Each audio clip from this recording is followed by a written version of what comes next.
Hello again, welcome back to Asgard, and welcome back to our Betweenlands Tutorial Spotlight series. So today, what we are going to be talking about, we're actually kind of on the downhill at this point. We've only got a few more episodes of this series at present, and a few more things to cover. This episode and the next episode are going to be covering remaining equipment that I wanted to go over, and then we're going to be covering alchemy. Today we're going to be covering equipment and the animator, and how this works. And I just want to quickly go over the animator itself. So the way the animator works is if you put in life crystal and you put in sulfur, you can basically animate things and create items from things like item scrolls and the fabricated scrolls. There's also the tar beast, hearts, the tar minions, sporelings, and root sprites. We're going to talk a little bit about this next episode, as well as making like the animated spirit tree mass, the angry pebbles, the sludge worm arrows, as well as restoring durability to things. So if you have things that have durability damage, you can place them into the animator with some life crystal, with some sulfur, and repair those. And the amount of sulfur that it's going to require is dependent, and the same with the life crystals. The amount that it's going to require is dependent on how much damage is done to it. Fairly straightforward as far as that goes. And in addition, you can animate item scrolls. So placing these in, it's going to slowly animate these out, and you can also do the same thing with fabricated scrolls. And fabricated scrolls are actually crafted. And the way you do that is by taking loot scraps with animate paper. And loot scraps are made by taking any kind of basically treasure item. You can see all the recipes in here for loot scraps. Any kind of treasure based item and grinding it up in the pestle and mortar. And we're going to talk more about the pestle and the mortar, in the episodes coming up going over alchemy, right? I'm saving alchemy for last because I've actually already done a tutorial in the past for that. So we'll save that for last. That'll be the last set of episodes. But you can see right here that I've gotten octane ingots from these. And you can actually see, if we open this up, you can see it's going to tab through a lot of different things that you can get from the item scrolls. There's a large variety of things that you can get. Some of them are more common things, like octane. Some of them are more rare. You have your music disc, and you have a variety of equipment-based items. And the fabricated scrolls can actually produce the same things. So, for example, if you find yourself getting a lot of wight's banes or critter crunchers and you're not using them, but there's certain things that you're after, you can grind those down to loot scraps, make yourself a fabricated scroll, and try again, basically. So that pretty much covers the animator. It's fairly simple to use. And then next up we have just equipment. Not all of this is from the animator, but things I just want to talk about. First up, the shockwave sword, which we talked about where to get that in the past. Of course, coming from the Wight's Fortress, but of course you can right click and create a shockwave effect with this sword that does do damage and knocks back enemies. Fairly straightforward to use. Now next up we have the specialized weapons. These can come from loot chests as well as from the animator, but you have the Wight's Bane, you have the Sludge Slicer, you have the Hag Hacker, and the Critter Cruncher. These are all kind of in the same vein of as far as what they do. But the Wight's Bane is a dagger, very low attack damage. Most of these are going to have low attack damage, 4 and 4.5. However, if you attack a wight with it, it's going to do increased damage by quite a substantial amount. For example, if we spawn in a wight, pretty much one-shots them or close to it. As you can see, boom. Now I say close to it because in the event that you let the decay fill up on it, it is going to eventually stop one-shotting and dealing about half of its health or so. Still does a substantial amount of damage, and it can be enchanted, but it is, the Wight's Bane especially, very, very powerful, considering that the wights are some of the stronger mobs within the Betweenlands. So the Wight's Bane, always nice to have. The Sludge Slicer is going to do the same thing, except against sludges and sludge-based mobs. It's going to one-shot them or close to it when the decay builds up on it. So you kind of want to keep that cleaned off on these weapons especially. Go ahead and coat them with that Scabbist to keep them in perfect working order. Next up, the Hag Hacker works the same way, except with hags, you're going to be able to one-shot hags. Really useful one to have due to how prevalent hags tend to be in the Betweenlands. So do highly suggest grabbing one of these, maybe enchanting it with some mending, not a bad idea, and go ahead and coat it with that Scabbist. And then lastly, the Critter Cruncher. This one's probably the least important, I think. What it does is it's going to allow you to one-shot critter-based mobs, which is things like termites, snails, dragonflies, leeches, things like that. Leeches can be a bit of a nuisance, so it can be useful in that situation. But most of the mobs that it's going to one-shot are 1 to 2 shots anyways.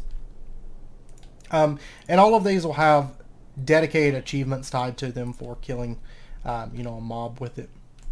Now next up we have the Swift Pick. I know I've talked a little bit about this in the past, but it is basically just a very, very fast pick, allowing near instant breaking of things. And for example, if you have like Twilight Forest, in a pack, I highly suggest this because when you're going for your maze breaker, this thing can actually break maze blocks at a decent rate.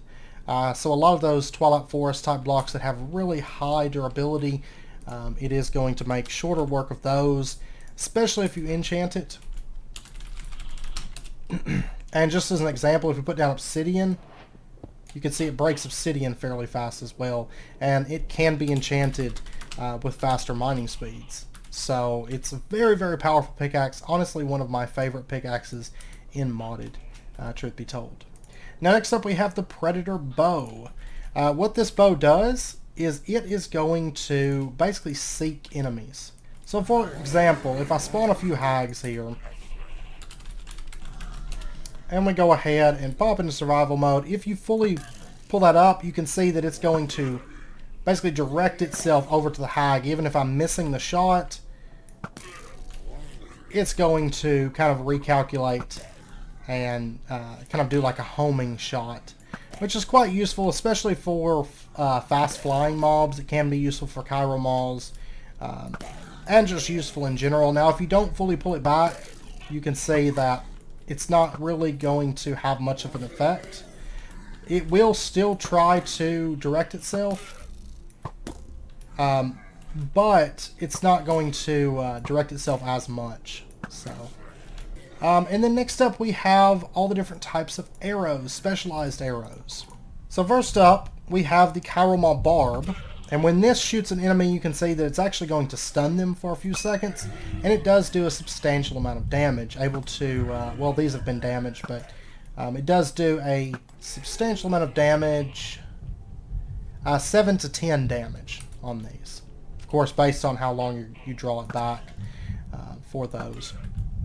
Now next up we have the Octane arrows. I know we've talked a little bit about these for like the tree boss, but these are going to set things on fire when they hit them.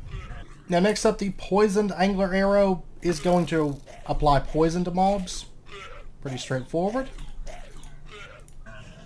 The Basilisk Arrow is very, very powerful arrow that paralyzes mobs. So for example, you can see that one is just, it can't move. So as you can see, he can't do anything. The Chiral Maw Barb, of course, does the stun effect, but only for a couple seconds, whereas the Paralyzed Arrow lasts a bit longer. And it can make bosses fairly easy if you use that one. Being able to stun them, of course, goes a long ways. Now next up we have the Shock Arrow. This is one of my favorites. This is a newer edition, but if we shoot something with this, it creates a kind of a chain lightning effect with the mobs. So for example, if I was to place out, quite a few hags here, and I come up here and shoot them, you can see that the static discharge hits a very large amount of them. And you can see 4 shots with that and they're dead, like a huge pack.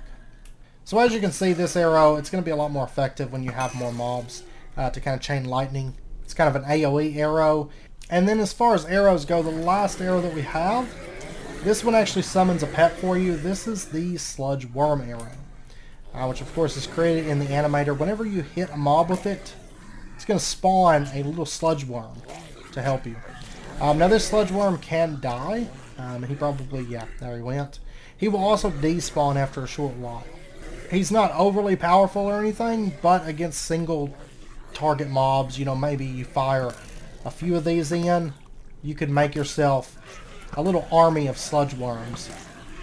And they're going to focus their attacks. You can see they're bypassing some of the mobs because they're going to focus on the mob that they actually hit, that you hit with the arrow, first and foremost. And then after that mob is dead, it will kind of go after some more hostile creatures.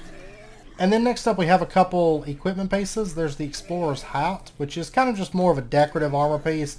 It does have some small amount of kind of damage absorption and armor, but not much, you know. And then you have the Skull Mask, which actually gives you a special visual. It looks like this, kind of like a jack-o'-lantern. And also whenever you're wearing it, wights will not be able to possess you. So if possession is really kind of, you know, beating you down really bad, Skull Mask can be a solution to that. But the reduced visibility, unless you're playing in third-person mode, may not be worth it. Now next up we have the Voodoo Doll. This thing does an AoE. You charge it up, and there we go. Kind of like a bow. It does a lot of magical damage. You can see that it two-shots hags. And it does do a fairly large AoE around you, in which it does all the magical damage. Now it's important to note that it is magic damage. So if you have a mob in your pack, I've shown off in packs before how to kill the Twilight Lich in seconds, you know, using this. Because the Twilight Lich, for example, is immune to physical damage in its first phase. However, it is not immune to magical damage. There's a lot of things in the game that have really high damage resistance, but that doesn't include magical resistance. And so the Voodoo Doll is one way to kind of bypass that. It does have durability, so if you're using this in survival mode, it will take some durability damage. But once again, this can be repaired in the Animator, so you do have that option to kind of fix that. Now last up, we have these simple slingshots. This thing fires Betweenlands pebbles, which are these right here. You can craft these with a bit of between stone. And the simple slingshot is craftable, and it's kind of like an early game Betweenlands alternative to making like a bow. Right? It's going to give you some range damage. It's easy to make ammo for because it just takes between stone, which is literally everywhere. It doesn't do a whole lot of damage, as you can see. It's not going to be as powerful as a bow, but starting out it may be easier than farming angler teeth and dragonfly wings to make arrows with. If you just need an easy range solution for, you know, a little bit of range damage. Now last up, I want to talk about the Angry Pebble. You're going to find these pretty commonly. You can also do this recipe right here, make an inanimate Angry Pebble and then animate it, but you're going to get a fair amount of these from loot, so unless you're just needing a bunch of them, you probably won't have to craft them too much. Because truth be told, getting cremains probably a little bit harder than just farming up Angry Pebbles unless you want a lot of them. But these basically work like thrown TNT. You can kind of throw them, hold them back, and then release, and it's going to explode. And you'll notice that they do drop dirt and things. Kind of works like TNT. You're not going to get back 100% of what is destroyed, but you are going to get back a bit of it, and so it can be used for some easy mining. Also does a decent amount of damage, so it can be used as a weapon for certain situations as well.